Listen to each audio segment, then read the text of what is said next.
میرے محترم حضرات کرام اور میرے عزیز ساتھیوں، السلام علیکم ورحمۃ اللہ وبرکاتہ۔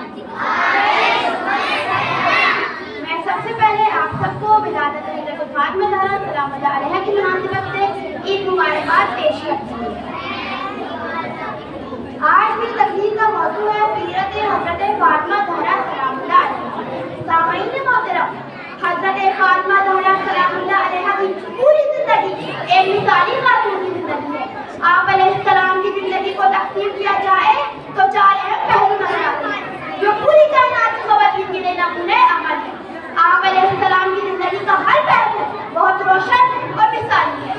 سامعین محترم، جب ہم حضرت فاطمہ زہرا سلام اللہ علیہا کی زندگی کا بطور بیٹی جائزہ لیتے ہیں تو ہمیں نظر آتا ہے کہ کس طرح کفار و مشرکین کی ایذا رسانیوں کا مقابلہ کرتے ہوئے آپ اپنے بابا کی دلجوئی کرتے ہیں اور اپنے فکر بزرگوار کا ایک ماں کی طرح خیال کرتے ہیں اور دل اور جان سے ان کی خدمت کرتے ہیں۔ یہی وجہ تھی کہ رسول خدا صلی اللہ علیہ وآلہ وسلم نے آپ سلام اللہ علیہ کے بارے میں فرمایا، فاطمہ ام ابیہا، یعنی فاطمہ اپنے باپ کی ماں ہے۔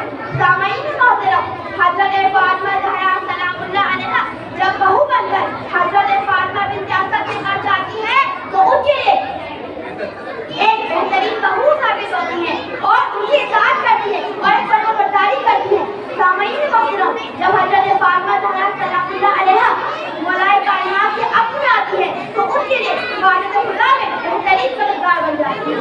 انہوں نے اپنی بابا کی نصیحت پر عمل کرتے ہوئے کبھی بھی امام علی علیہ السلام سے کسی قسم کی فرمائش نہیں کی کہ کہیں اس خواہش کو پورا کرنا علی کے لیے دشوار ہو اور یہ بات علی پر گرا ہو۔ سامعین محترم، حضرت فاطمہ زہرا سلام اللہ علیہا نے ماں کی منزلت کا حق بہت بہترین طریقے سے انجام دیا۔ یہ آپ کی تربیت کا ہی نتیجہ تھا کہ آپ کے بچے دین اسلام کے لیے ہمیشہ سینہ سپر رہے اور ہر مصیبت میں دین اسلام کی حفاظت کی۔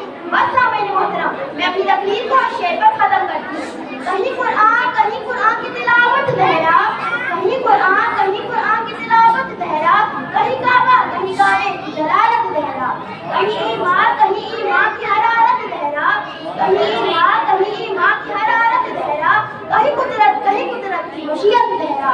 ساری دنیا تجھے خاتون جناح کہتی ہے، ساری دنیا تجھے خاتون جناح کہتی ہے، انتہا یہ ہے رسالت تجھے ماں کہتی ہے۔ والسلام علیکم ورحمۃ اللہ۔